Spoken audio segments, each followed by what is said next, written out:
قال اللہ تعالی و تبارک فی القرآن المجید والفرقان الحمید الا ان اولیاء اللہ لا خوف علیہم ولا هم يحزنون الذین آمنوا وکانوا یتقون صدق اللہ العظیم اللہم صلی علی سیدنا و مولانا محمد وعلی آل سیدنا و مولانا محمد وبارک وسلم۔ حمد و صلات کے بعد عزتوں کی مسند پر جلوہ فراز عالی مرتبت ذی وقار محترم محتشم علماء کرام اور واجب الاحترام ذوی الاحتشام برادران اسلام، السلام علیکم ورحمۃ اللہ وبرکاتہ۔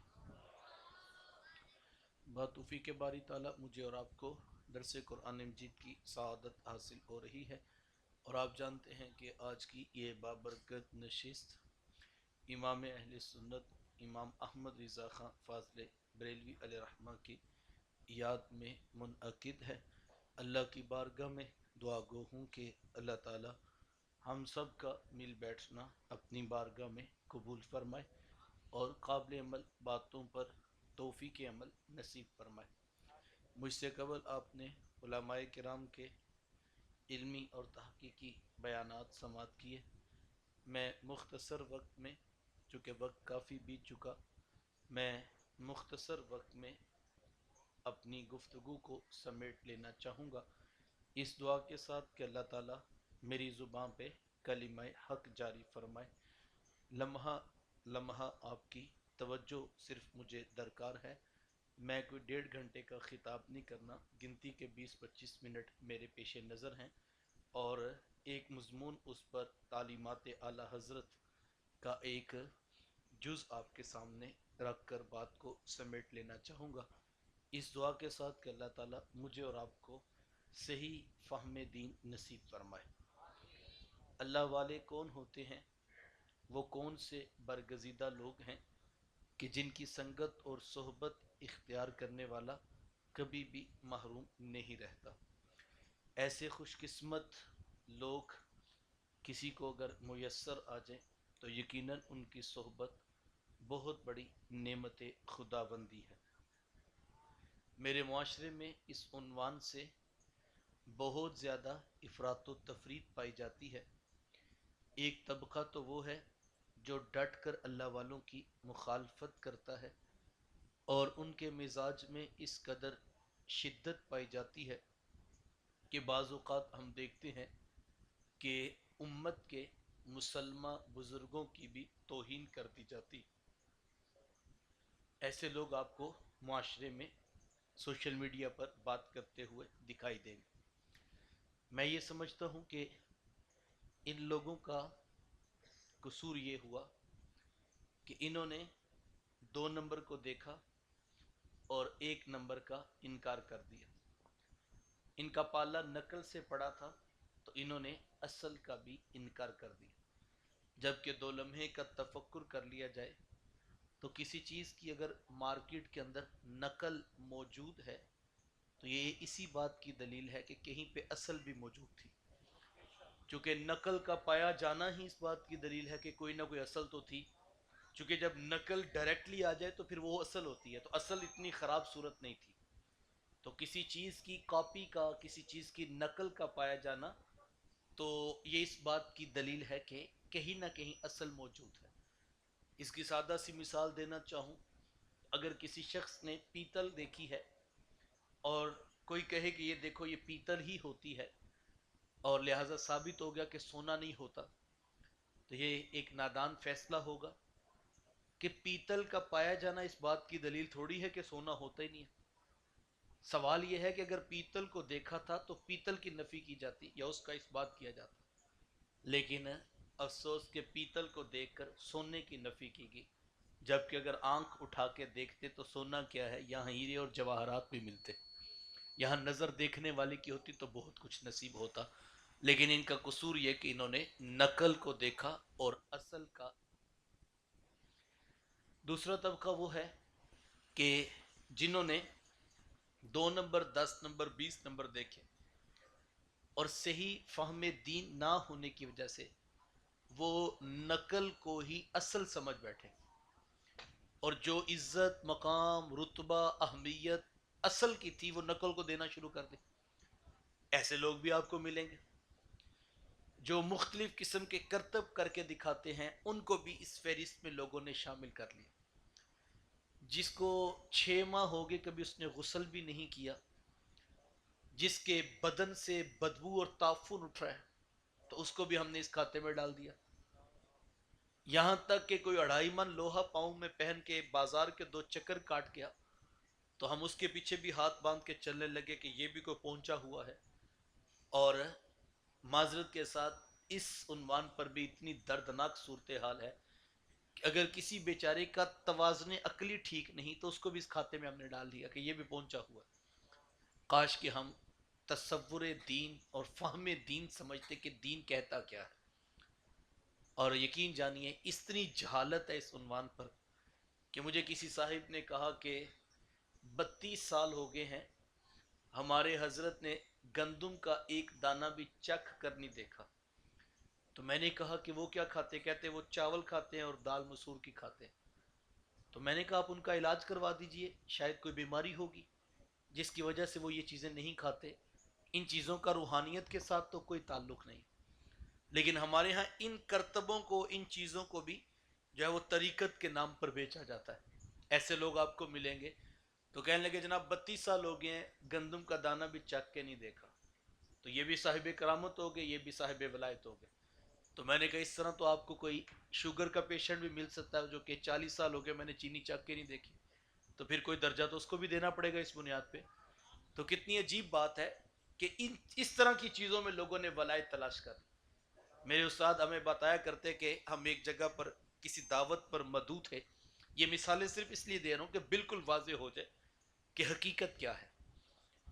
تو فرمانے لگے کہ انواع و اقسام کے رنگ برنگ کے لذیذ کھانے میزبان نے دسترخوان پہ سجا دیے، اور جب ہم کھا رہے تھے تو ایک صاحب نے اونچی آواز دے کر کہا کہ ذرا مہمان ہوں تو میزبان کو بلا دیجئے. تو میزبان قریب آئے تو کہا کہ جناب آپ کے پاس کچی مرچیں ہیں؟ تو کہا جناب ہیں. تو کہا وہ مجھے تھوڑی سی لا دیجئے. تو میزبان نے وہ تھوڑی سی سرخ مرچیں لا کے دے دی. تو انہوں نے پانی میں ڈال کے اس کو ہلا کر روٹی اس میں بگو بگو کر کھانا شروع کر دی. تو میرے شیخ فرماتے کہ میں نے پوچھا کہ یہ آپ کیا کر رہے ہیں جبکہ انواع اقسام کے مرغن غذائیں کھانے موجود ہیں؟ تو وہ کہنے لگے کہ میرے پیر صاحب نے کہا اس سے نفس کمزور ہوتا ہے اور انسان کی روحانیت بڑھتی ہے. تو میرے شیخ فرمان لگے تیرے پیر نے یہ بتایا، میرے پیغمبر نے، میرے نبی نے تو بتایا سید الطعام اللحم، کھانوں کا سردار تو گوشت ہے. یہ اللہ کے رسول نے فرمایا، تیرے پیر نے کہاں سے دین پڑھا تھا؟ تو یہ کھانے پینے کی چیزیں ہیں، حلال ہیں، جائز ہیں، طیب ہیں تو کھا لیجئے. طبیعت مانتی ہے، موافق ہیں صحت کے تو کھا لیجئے. ان چیزوں کے ساتھ بلا طریقت اور روحانیت کا کیا تعلق؟ تو کاش کہ ہم یہ فہم دین ٹھیک کر لیں تو مسائل خود حل ہو جائیں. تو یہ دو ایکسٹریمز ہیں جن پہ لوگ کھڑے ہیں. اور کوئی نقل کو دیکھتا ہے تو اصل کا انکار کرتا ہے، کوئی نقل کو دیکھتا ہے تو اصل سمجھ بیٹھتا ہے. اور یہ دو ہی طبقات اتنے حاوی ہو جاتے ہیں کہ حقیقت کسی کو بھی نہیں پتا. میں صرف یہ چاہتا ہوں یہ 5-7 منٹ میں نے تمہید سمجھائی اور میری 8 منٹ گزر گئے ہیں. باقی 15 منٹ میں میں یہ کہتا ہوں آج اعلیٰ حضرت کے عرس پہ آئے ہو، میں کہتا ہوں اعلیٰ حضرت کی چوکھٹ سے پوچھو کہ اللہ کا ولی کون ہوتا ہے. اعلیٰ حضرت سے پوچھ لیجئے حضور آپ فرما دیجئے کہ اللہ کا ولی کون ہوتا ہے. تو میرا خیال ہے آج کے اس نشست میں یہ ایک قول اعلیٰ حضرت علیہ رحمہ کا، میں کہتا ہوں ان کی تو ہمہ جہت شخصیت ہے، جو پہلو بھی دیکھیں تو بات ختم نہ ہو. لیکن میں صرف ایک قول اس تمہید کے بعد آپ کے سامنے رکھنا ہے، اور پھر میں اور آپ کم از کم آج کی اس نشست میں جو ہے یہ فیصلہ کر سکتے ہیں کہ بھلا کچھ بھی ہو جائے آج کے بعد میں ولایت اعلیٰ حضرت کے دیے ہوئے قول کے مطابق تلاش کروں گا، اور اسی قول کو میں قول فیصل مان لوں اور بات کو سمجھ لوں اچھی طرح، تاکہ میں کبھی دھوکے میں نہ آ جاؤں. چونکہ مارکیٹ ہے اور مارکیٹ کے اندر تو بہت کچھ بک رہا ہے. اعلیٰ حضرت علیہ رحمہ سے پوچھا گیا حضور کہ صاحب ولایت کون ہے، کون شخص اس منصب کا حقدار ہے کہ وہ لوگوں کو بیعت کرے اور رشد و ہدایت کا پیغام ان تک پہنچائے؟ تو آپ نے 4 خوبیاں اللہ کے ولی کی بیان کی اور کہا جس شخص میں یہ 4 خوبیاں ہوں اس کو حق پہنچتا ہے کہ وہ لوگوں کو رشد و ہدایت کرے، اپنے ہاتھ پر بیعت کرے اور دین رسول کا پیغام لوگوں کی روحوں میں اتارے، اور اگر کسی کے اندر یہ چار خوبیاں نہیں ہیں تو اس کو حق نہیں پہنچتا کہ وہ دین کے نام پر دکانداری سے جائے۔ تو کہا کہ یہ ایک سادہ سا قول، انگلیوں پر یہ چار باتیں میں سمجھوں گا اگر یہ چار باتیں ہمیں سمجھ آ گئی اور ہم زندگی میں اس عنوان پر کم از کم ان چار باتوں پر ہی فیصلہ کریں گے۔ سب سے پہلی بات جو میرے امام نے کہی وہ کیا تھی؟ آپ فرماتے لگے کہ اللہ کا ولی کون ہوتا ہے؟ کہا وہ شخص کہ جس کے عقائد قرآن اور حدیث کی مطابقت میں ہو۔ عقیدہ باطل ہے، ٹھیک نہیں ہے، عقائد کے اندر سکم ہے تو عمل کوئی فائدہ نہیں دے گا۔ لہٰذا اس کے عقائد شریعت اسلامیہ کی عین مطابقت میں ہو، چونکہ ایمان اصل ہے اور اس کے اوپر ثمرات عمل صالح کا اس وقت آتا ہے جب اصل موجود ہوگی، اور اگر اصل موجود نہیں ہے، قرآن نے بھی ہمیں پہلے ایمان کی دعوت دی پھر عمل صالح کی طرف بلایا۔ تو ایمان کامل ہوگا، عقائد درست ہوں گے تو پھر کچھ نصیب ہوگا، اور اگر عقائد ٹھیک نہیں ہے تو حاصل کچھ بھی نہیں ہوگا۔ ایمان کیا ہے اس کو اچھی طرح سمجھ لیجئے۔ اللہ اکبر، اقرار باللسان و تصدیق بالقلب، سادہ سی ایمان کی تعریف کی۔ لیکن میں ایک قول حضرت واصف علی رحمہ کا آپ کے سامنے رکھنا چاہوں گا جو مجھے بڑا خوب لگتا ہے، اور بات اعلیٰ حضرت کے لہجے کی ہے لیکن واصف نے بھی کی ہے۔ تو ایمان کیا ہے؟ بہت ساری تعریفات ملیں گی، سادہ سی تعریف میں نے آپ کے سامنے رکھی کہ اللہ کے رب ہونے پر، حضور اسلام کے پیغمبر ہونے پر اقرار باللسان و تصدیق بالقلب، یہ دو لفظ مشہور ہیں جو علماء نے لکھے ہیں۔ بنیادی کتابوں سے لے کے دقیق کتابوں تک چلتے جائیں تو ایمان کی تفصیلات بڑھتی چلی جاتی، لیکن میں سادہ بات کروں گا آپ کے سامنے کہ آپ کو کیسے پتہ لگے گا یہ ایمان ہے کہ نہیں؟ کوئی شخص تعریف کرتا ہے ایمان کی تو کیسے پتہ لگے گا کہ ایمان کی تعریف ہے کہ نہیں؟ واصف علی رحمٰن بڑی خوبصورت بات کی آپ فرماتے، اور آپ کو اس قول سے اعلی حضرت کی تعلیمات کی خوشبو آئے گی۔ واصف علی فرماتے ہیں کہ تم ایمان کی جو مرضی تشریح کر لو، جو مرضی تعریف کر لو، لیکن دیکھنا چاہو کیا یہ ایمان کی تعریف ہے؟ تو آپ فرماتے ہیں ایمان کی ہر وہ تعریف جس میں گنبد خضرا کے مکی کا تصور نہیں، وہ ایمان کی تعریف ہی نہیں۔ ایمان ذات رسالت مآب صلی اللہ علیہ وسلم کا نام ہے، حضور کی ذات کو ماننے کا نام ایمان ہے۔ اللہ اکبر، جاننے کا نام ایمان نہیں ہے، یاد رکھیے گا۔ جانتا تو ابو جہل بھی تھا، جانتا تو ابو لہب بھی تھا، لیکن ایمان نصیب نہیں ہو۔ ماننے کا نام ایمان ہے، اور جہاں تک جاننا بمانا ادراک ہے، کائنات میں آج تک میرے رسول کو کوئی جان بھی نہیں سکا۔ سب سے زیادہ قربت تو جناب ابو بکر صدیق کی تھی نا۔ ایک دن ان کا ہاتھ پکڑ کر بھی کہا یا ابا بکر لم یعرفنی حقیقتا غیر ربی، اے ابو بکر تو میری خلوت اور جلوت کا ساتھی ہے، میرے سفر اور حضر میں میرے ساتھ ہوتا ہے، لیکن ابو بکر یاد رکھنا مجھ محمد کی حقیقت کو میرے رب کے علاوہ کوئی بھی نہیں جانتا۔ تو کیا خیال ہے جب پاس بیٹھے جناب ابو بکر کو بھی حقیقت محمدیہ سمجھ نہیں آ سکی تو جو بیچارہ مولوی 14 صدیوں دور بیٹھا ہے اس کو کیا پتا چلے گا؟ یہ تو دماغ خراب ہو گیا لوگوں کا کہ جنہوں نے عقل کے ترازو پر پیغمبر کی ذات کو تولنا شروع کر دیا۔ صاحب آپ نے عقل کے ترازو پہ تولنا ہے، مجھے تول لیجئے، میں آپ کا محاسبہ کر لوں، لیکن بھلا ان کا بھی وزن ہو سکتا ہے جو نبیوں کے بھی امام ٹھہرے، جو محبوب خدا ٹھہرے، جو بات کریں تو رب فرماتا ہے وَمَا يَنْتِقُ عَنِ الْهَوَىٰ إِنْ هُوَ إِلَّا وَحْيٌ يُوحَىٰ۔ لوگوں میرا محبوب اپنی مرضی سے نہیں بات کرتا، جب ہمارا پیغام آتا ہے تب ان کے لب واہ ہوتے ہیں۔ اللہ اکبر، حضور گفتگو کرتے صحابہ لکھ لیا کرتے، کبار صحابہ نے منع کر دیا کہ حضور مختلف کیفیات میں ہوتی ہیں، کبھی غصے کی کیفیت ہوتی ہے، کبھی مذاق کا عالم ہوتا ہے، لہٰذا بعد میں آنے والے تو اس بات کا فرق نہیں کر سکیں کہ کون سی بات کس موقع پر کس کیفیت میں کہی گئی، لہٰذا آپ نہ لکھا کریں۔ ابن عمر نے لکھنا چھوڑ دیا، آقا کریم علیہ السلام نے اگلے دن دیکھا ان کا قلم حرکت میں نہیں ہے۔ میرے حضور نے پوچھا ابن عمر خیریت تو آج لکھ کیوں نہیں رہے؟ عرض کی حضور بڑے صحابہ نے منع کر دیا کہ حضور کی کیفیات مختلف ہوتی ہیں، کبھی جو ہے وہ غصے کی کیفیت ہوتی ہے، کبھی مذاق کا عالم ہوتا ہے، کبھی کوئی بات چل رہی ہوتی ہے، آپ سب کچھ لکھ دیتے ہیں تو تحریر کے اندر یہ چیزیں تو نہیں سمجھ آئیں گی آنے والوں کو. حضور میں نے اس لیے لکھنا چھوڑ دیا. میرے حضور کا چہرہ سرخ ہو گیا. حضور میں اکتب لکھا کرو، والذی لا یخرج منہ الا حق. کہا اللہ کی قسم اس زبان سے سوائے حق کے کچھ بھی نہیں نکلتا. میں غصے میں بولوں پھر بھی حق بولتا ہوں، مزاح میں بولوں پھر بھی حق بولتا ہوں.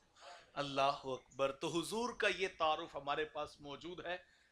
حضرت خزیمہ رضی اللہ تعالیٰ عنہ کی بات سے ایمان کاملیت کے ساتھ سمجھ آ جاتا ہے. واقعہ کیا ہے؟ داستان دل آویز ہے. حضور بازار کی گلی سے گزر رہے تھے کہ ایک گھوڑا پسند آ گیا. مالک سے پوچھا کہ گھوڑا بیچتے ہو؟ کہا جی بیچتا ہوں. کتنے کا بیچتے ہو؟ اتنے کا بیچتا ہوں. قیمت طے ہوگی. تو حضور میں گھوڑا خریدنے کے لیے تو نہیں آیا تھا، میں تو یوں ہی گزر رہا تھا کہ تمہارا گھوڑا پسند آ گیا، میں تمہیں جا کر اس کی قیمت لا دیتا ہوں. اس نے کہا ٹھیک ہے. تھوڑی دیر کے بعد جب آقا کریم علیہ السلام پہنچے تو وہ شخص مکر گیا. اس نے کہا جی میں نے آپ کو گھوڑا نہیں بیچا. حضور میں یہ گھوڑا اتنے میں تھوڑی دیر قبل میں نے تم سے خریدا ہے. اس نے کہا جی میں نے آپ کو نہیں بیچا. جب بحث اور تکرار بڑھا تو لوگ جمع ہو گئے، جمگٹا لگ گیا.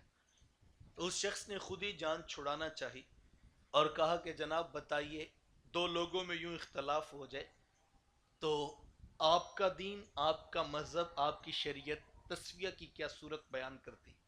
حضور میں کہ میرا دین تو یہ کہتا ہے کہ جو شخص دعویٰ کرتا ہے وہ گواہ پیش کر دے، ورنہ دوسرا شخص قسم اٹھا دے.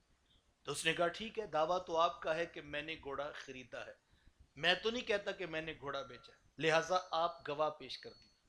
قبل اس سے کہ حضور فرماتے کہ میرے پاس گواہ نہیں ہے، لہٰذا تم جو ہے وہ قسم اٹھا دو. تو جو مکر پہلے گیا تھا اس کے لیے قسم اٹھانا کون سا بڑی بات تھی؟ ابھی یہ بات ہونا تھی کہ حضرت خزیمہ رضی اللہ تعالی عنہ مجمع کی صفیں چیرتے ہوئے آگے بڑھے اور کہا میں اللہ کے رسول کی گواہی دیتا ہوں، یہی گھوڑا ہے، اتنی ہی قیمت، اور ساری بات اسی طرح جس طرح میرے حضور فرما رہے ہیں.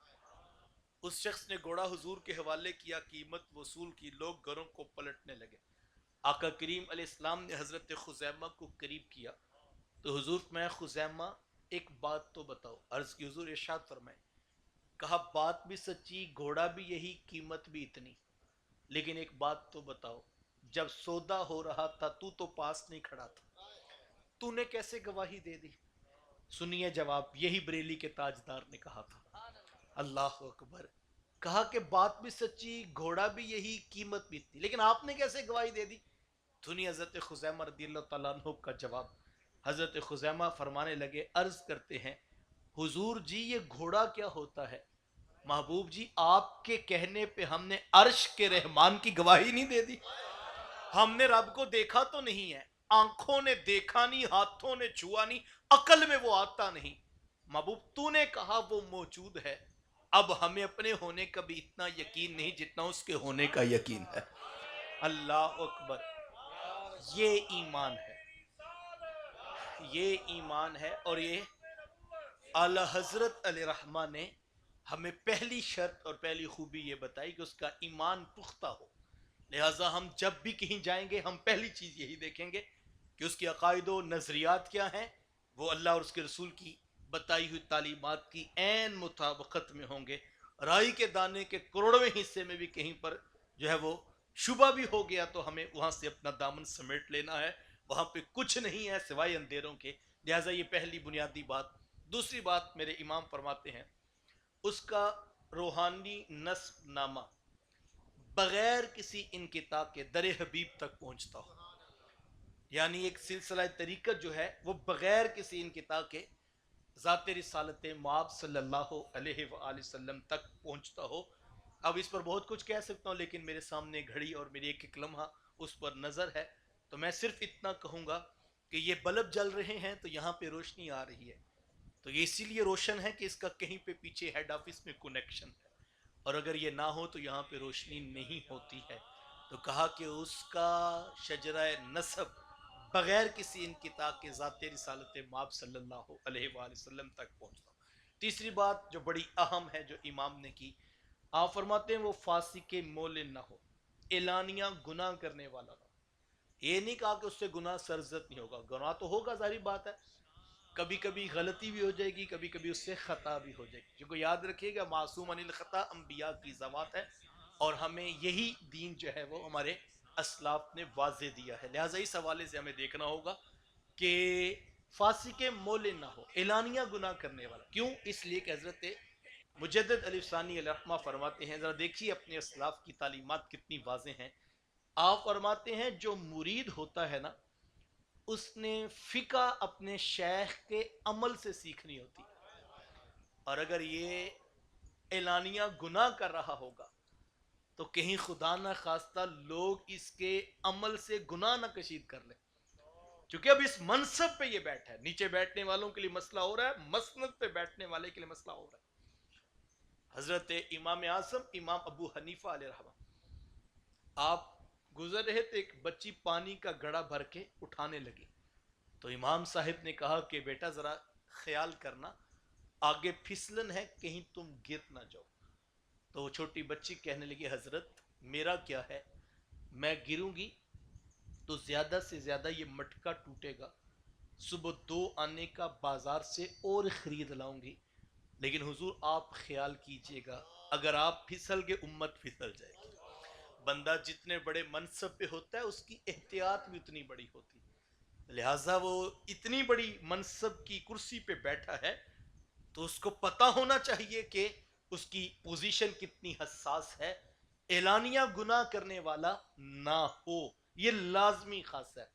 اور اگر وہاں جماعت کھڑی ہو، یہ دربار پہ خواتین کے ارد گرد جمع ہے اور وہاں پہ بیٹھا ہے اور نماز پنجگانہ بھی پڑھنے کے لیے آمادہ نہیں ہے، اور بکواس کرتا ہے اور کہتا ہے کہ نماز دل کی ہوتی ہے، جھوٹ بولتا ہے، یہ شیطان تو ہو سکتا ہے، رحمان کا نمائندہ نہیں ہو سکتا، یہ اللہ اور اس کے رسول کا دوست قطعاً نہیں ہو سکتا ہے۔ اعلانیہ گناہ کرنے والا فاسق مولن شخص جو ہے وہ اس منصب کا حقدار نہیں ہو سکتا، اور یہ چیزیں دیکھی جا سکتی ہیں جس دور سے ہم گزر رہے ہیں، انتہائی فتنوں کا دور ہے، ہر ایرا غیرہ نتھو خیرہ جو ہے اس شعبے میں آ گیا، چونکہ مارکیٹ میں ڈیمانڈ زیادہ ہے، تو جب ڈیمانڈ کسی چیز کی ہوتی ہے تو 2 نمبر کاپی بھی بکتی ہے، تو اصل تو موجود نہیں ملتی، تو بعض کا جو کمپنی اصل ہوتی ہے اس کی پروڈکٹ لیٹ آتی ہے، تو جو اصل شے ہے وہ کم ملتی ہے، تو چونکہ ڈیمانڈ اتنی ہوتی ہے تو 2 نمبر 10 نمبر 20 نمبر بھی بکنا شروع ہو جاتی ہے۔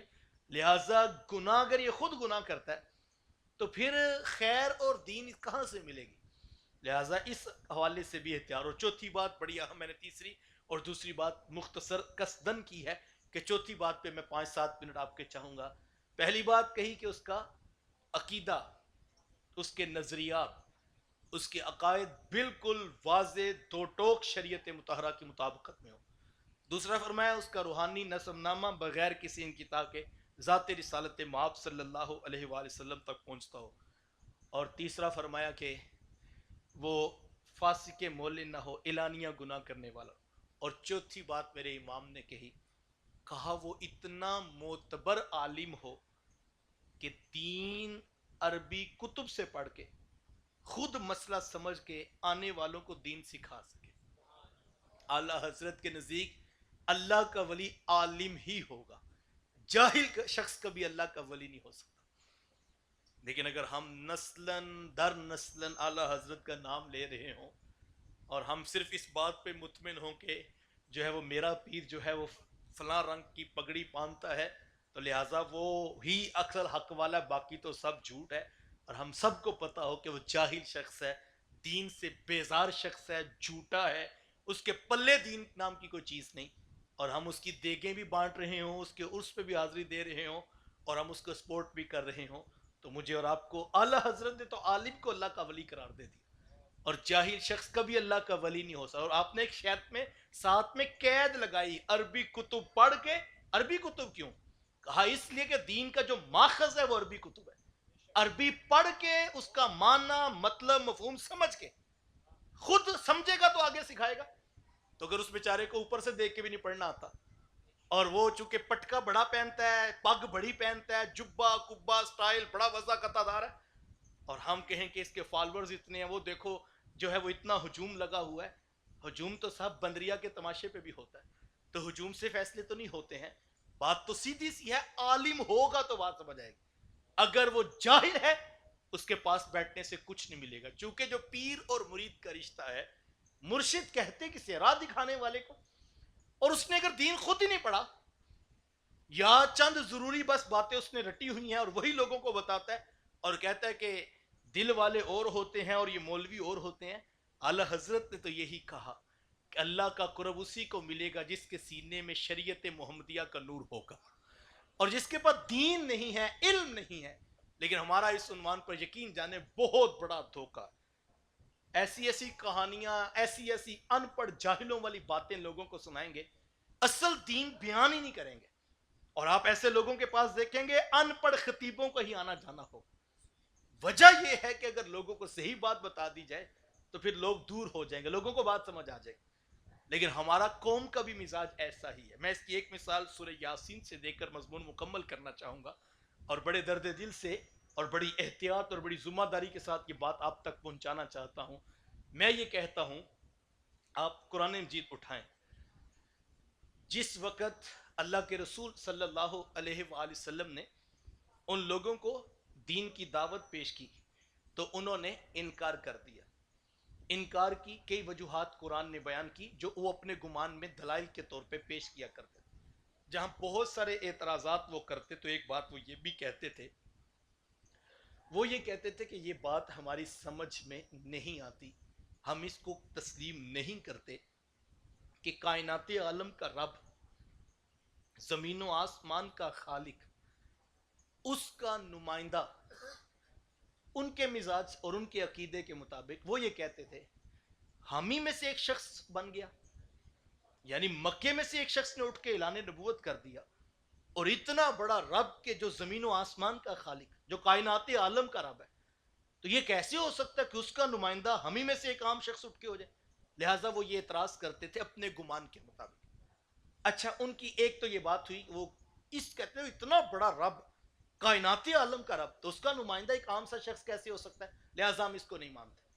اچھا، دوسری طرف ان کی پستی کی کہانی بھی قرآن نے سنائی کہ وہ اپنے ہاتھوں سے مٹی کا بت بناتے اور اس کو نمائندہ نہیں بلکہ خدا کہہ دیتے۔ بات سمجھ آ رہی ہے نا؟ دو مختلف باتیں ہوئی نا۔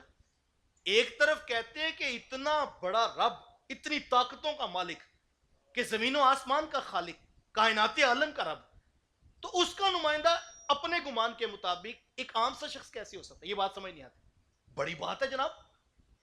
اچھا، دوسری طرف کیا کرتے؟ اپنے ہاتھوں سے بت بناتے تو نمائندہ نہیں مانتے رب کا بلکہ خدا کہہ دیتے ہیں۔ تو یہ بظاہر دو متضاد باتیں ہیں۔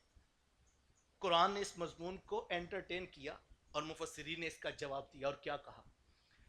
کہا ایک طرف جیتا جاگتا با کردار شخص کہ جن کے بارے میں پورا شہر کہتا ہے صادق بھی تو ہے، امی بھی تو ہے، ان کو رب کا نمائندہ نہیں مان رہے، جن کی زبان سے جھوٹ کبھی سنا ہی نہیں ہے۔ اللہ اکبر! اتنا با کردار کہ حضور جب تجارت کر کے واپس پلٹتے ہیں کہ حضرت خدیجہ اپنے غلام سے پوچھتی ہیں اتنا نفع تو کبھی نہیں ہوا، ہم نے پہلے بھی کاروبار کیے ہیں جتنا ہمیں محمد صلی اللہ علیہ وآلہ وسلم کی تجارت سے ہوا، تو اس کی وجہ کیا ہے؟ تو وہ غلام ببانگ دہل کہتا ہے میں نے ان کا دن بھی دیکھا، میں نے ان کی رات بھی دیکھی، مال خریدتے بھی دیکھا، مال بیچتے بھی دیکھا، لیکن اتنے دنوں میں میں نے ان کی زبان پہ جھوٹ نہیں دیکھا۔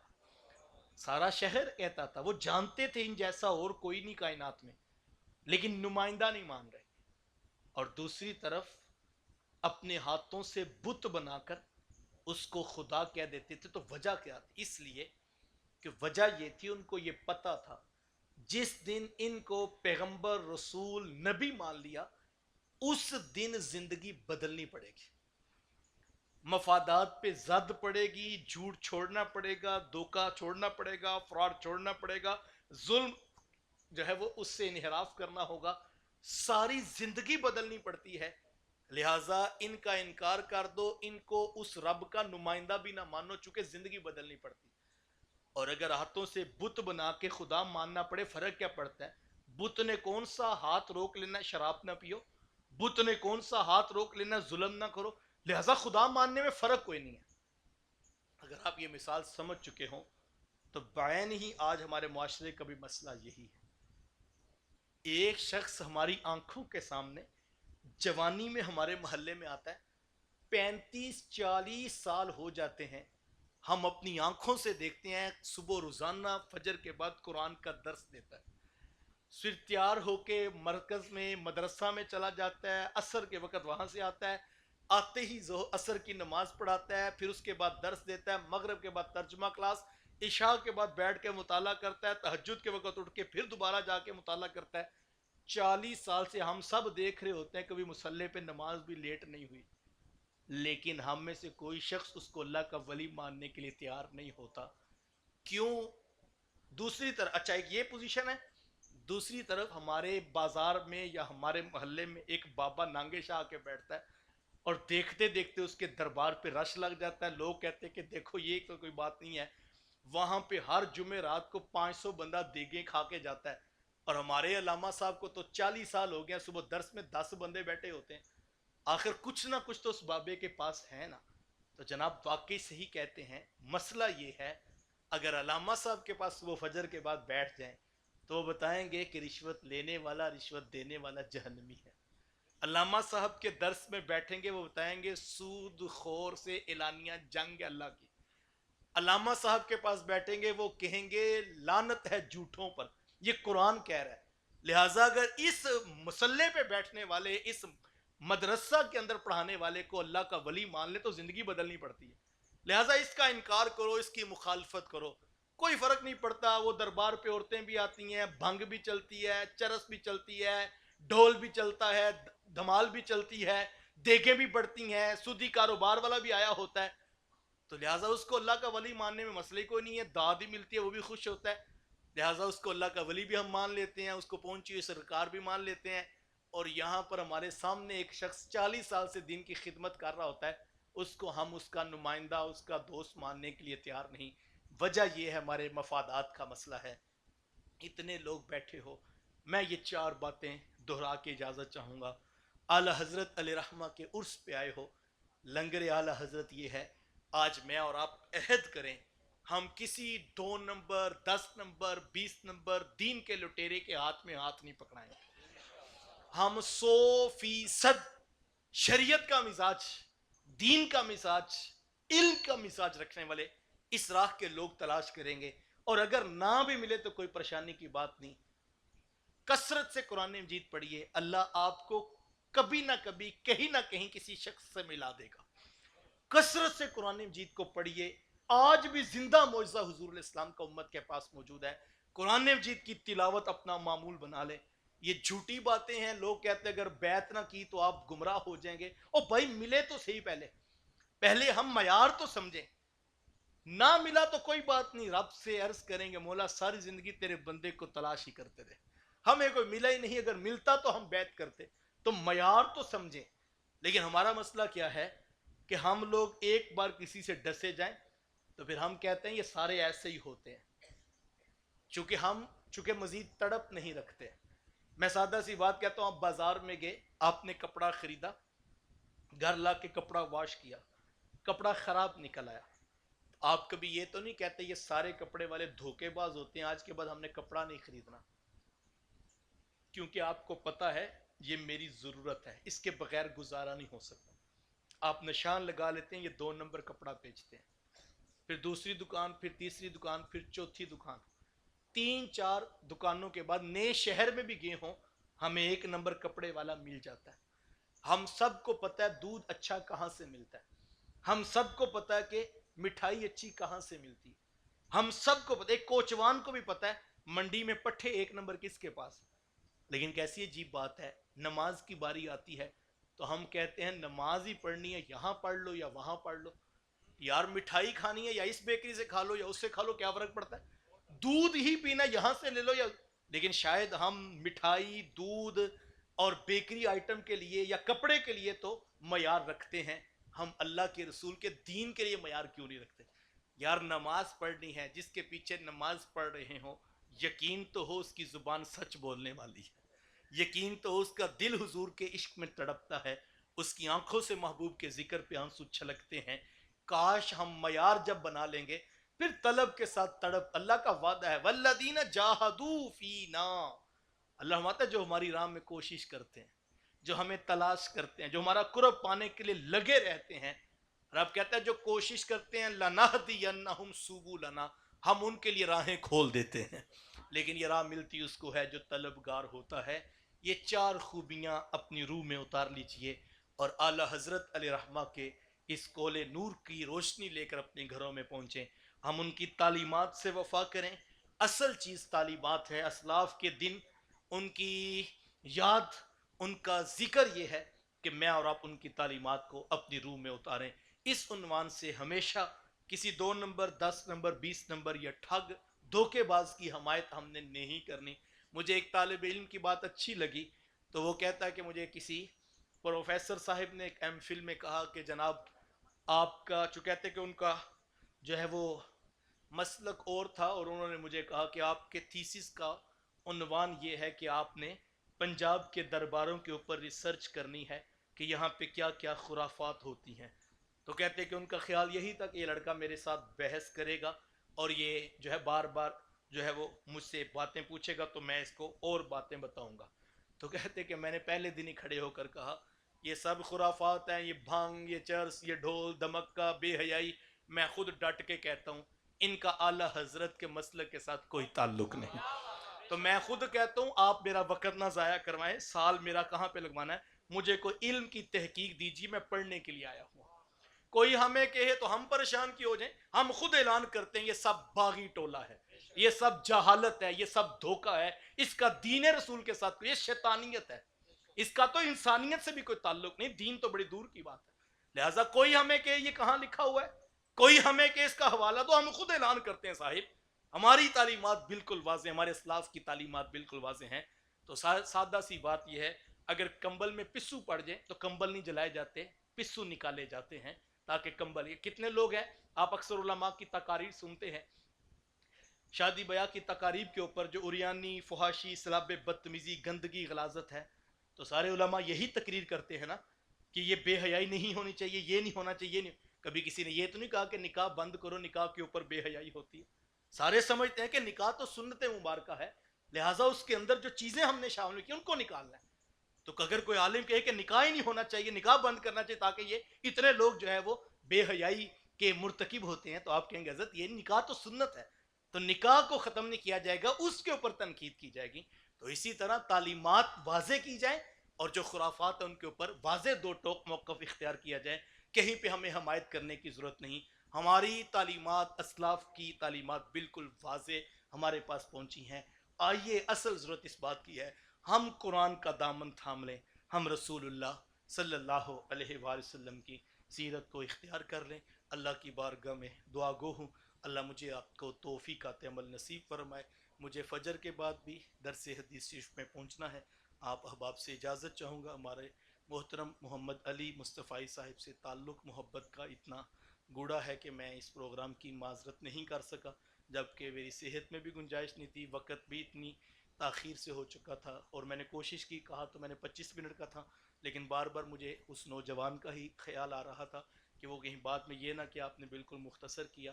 تو اس خیال میں دیکھا تو میں 35 منٹ شاید بات کر گیا, لیکن میں نے تو 25 کا ہی کہا تھا. اس پر آپ سے بھی معذرت چاہتا ہوں, لیکن خیال اس طرف تھا کر زیادہ مختصر کر دیا. تو میں جس محبت میں آیا ہوں کہیں دوبارہ گلہ اٹھا کے نہ لے جاؤں. تو آپ نے میری بات سنی, اللہ آپ کو اس کی جزا عطا فرمائے. وآخر دعوایا ان الحمد